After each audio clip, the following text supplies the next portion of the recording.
I'm joined by Republican Congressman Darin Lahood. We're just weeks away from the election here within the country. Obviously, you are going against Democrat Junius Rodriguez. But I want to ask you a few questions before we get into that. The first question is regarding a Washington Post journalist who has disappeared. There's many reports that are saying right now that he was killed in Saudi Arabia, and all of this coming as the U.S. is weighing, and some are calling to pull out or stop an arms deal with the Saudis. Have you received any new information within Congress? And also, how should you and your colleagues move forward in dealing with Saudi Arabia amidst all of these reports? Well, first of all, I would say it's disturbing to hear that this individual, this reporter, was killed in the Saudi Arabian embassy in Turkey. I think if this is true, it's inexcusable. And I think the United States ought to look at all possible measures, including sanctions, to hold the Saudis accountable for this. Saudi Arabia continues to want to be a first world country.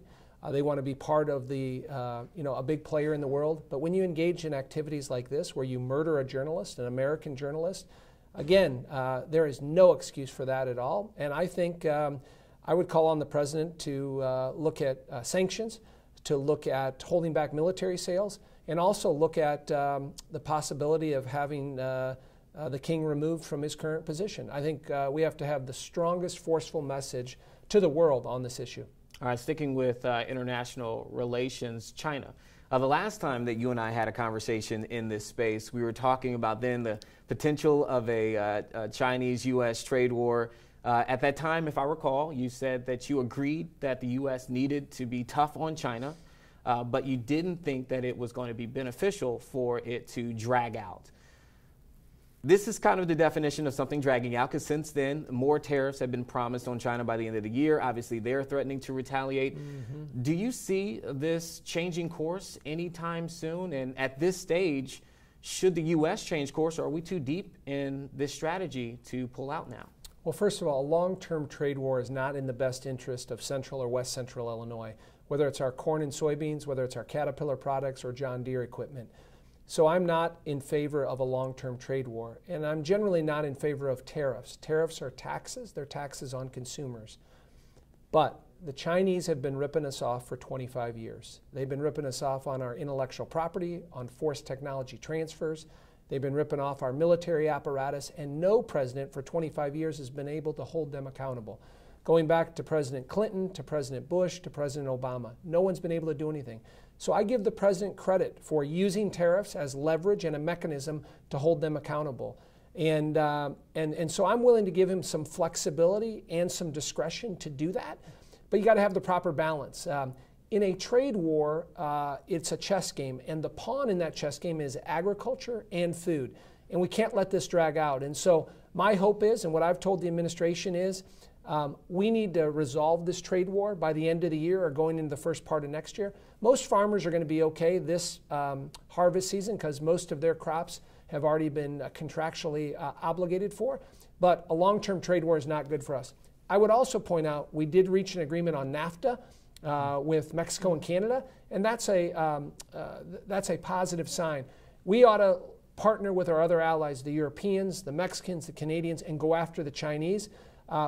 In some respects, we're already having some anecdotal evidence. Their stock market in China is down about 30%. So some of these tariffs are working. So I just want to make sure this isn't long-term and that the president and his team get this resolved in the next 6 to 8 months. Just a quick follow-up to that. Game of chicken. What if China doesn't pull out of their strategy of pushing back? What if they don't change their course? What if they still stick with it? You know, people said if you're going to put tariffs on, the stock market's going to tank. It hasn't. It's done the opposite, right? We're up at 26,000. Stock markets remain strong. The economy remains strong. We have the lowest unemployment. And so those tariffs haven't affected us. To your point, Eugene, I think, again, China has gotten away with ripping off the United States and a lot of other countries, and someone needs to hold them accountable. So I think having fair trade is vitally important. I think we got to continue down this path, but we can't let it go on long term. All right. Well, you talked about how that isn't beneficial for Midwesterners, particularly farmers.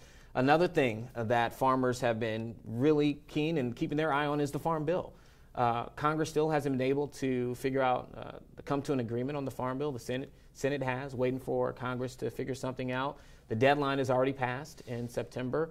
Are you concerned at all that a Farm Bill will not be reached before the end of the year? And then what happens in that case? What needs to happen for this bill to actually be pushed through? Well, agriculture is the #1 industry in my district. It's the #1 industry in the state of Illinois. I supported the Farm Bill that passed in the House of Representatives back in July. And I did that because, ag and farming is vitally important. And this 5-year agreement needs to be put in place. Of course, we haven't been able to reach an agreement with the Senate on that. 90% of this bill we agree on.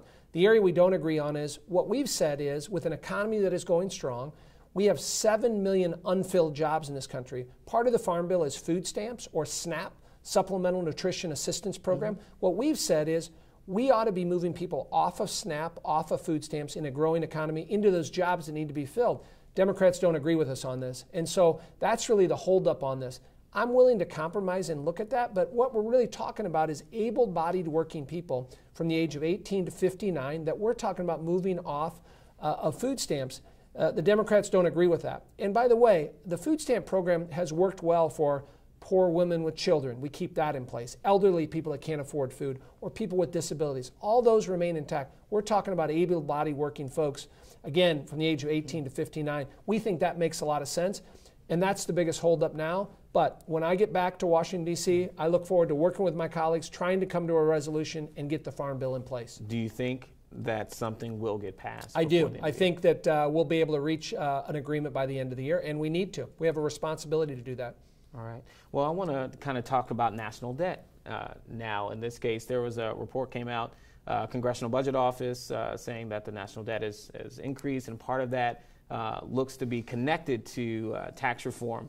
What's your response to that, and knowing that national debt obviously is a big issue in communication and wanting to pull that down?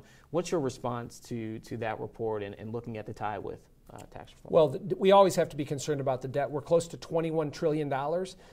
When President Obama took office, we were at about $8 trillion. After the recession, we jumped up to close to $19 trillion, $20 trillion. So it went up significantly.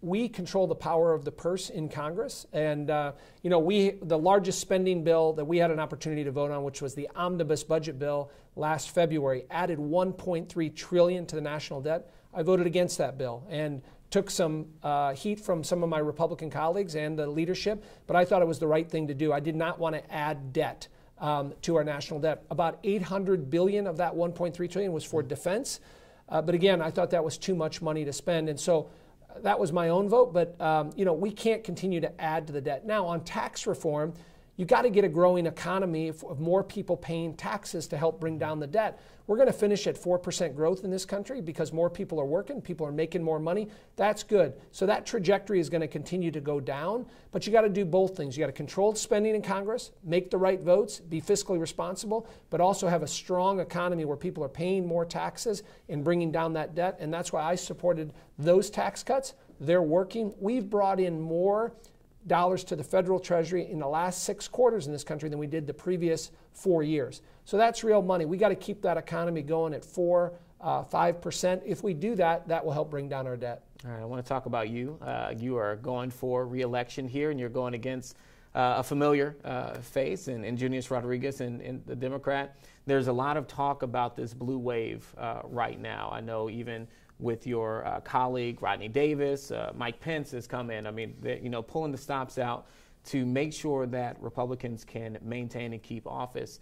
My question to you is, are you at all concerned about this so-called blue wave of Democrats and people pushing in?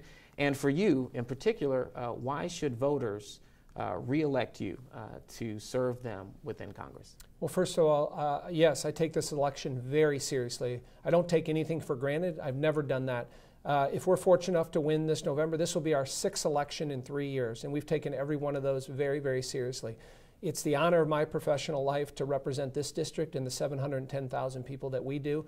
And I go out to Washington, D.C. every single week to advocate for my district, whether that's our farmers, whether that's for Caterpillar, whether that's for the men and women that work every single day in our district. And again, we're going to continue to work hard over the next 3 weeks and advocate. But I would just say this, I've had a track record of representing my district and doing all I can to help men and women all across central and west central Illinois. And if the voters are fortunately to send me back, I'm going to continue to have a strong voice. I recently got put on the Ways and Means Committee in the House of Representatives. I think it's the best committee to serve on. And I'm going to, again, use that platform to have a seat at the table to advocate for everyone in my district to continue to move forward and have progress.